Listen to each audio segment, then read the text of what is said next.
He just wanted to bring some attention to some of the details that aren't as well known in that case, that the individual was being attacked, and that one of the individuals who arrived on the scene did have a gun.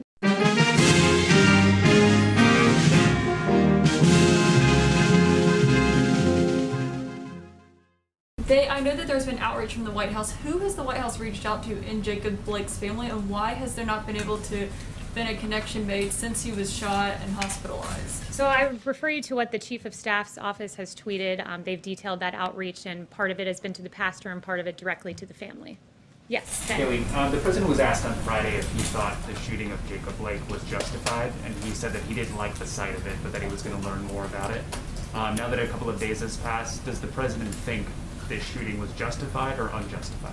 I'd refer you back to the president's remarks. There's an investigation ongoing, so I spoke to him earlier, and he was not willing to weigh in more than he had, but he'll have a briefing this afternoon that you can ask him more about. So based on what he's seen, he doesn't have any further thoughts on whether that's appropriate. I'd refer you back to his comments over the weekend and just say there's an ongoing investigation. Just one other thing. Does the president condemn the actions of Kyle Rittenhouse, who is accused of shooting some of the protesters?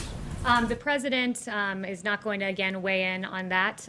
You can ask him this evening. He may weigh in further, but at the moment, he's not weighing into that.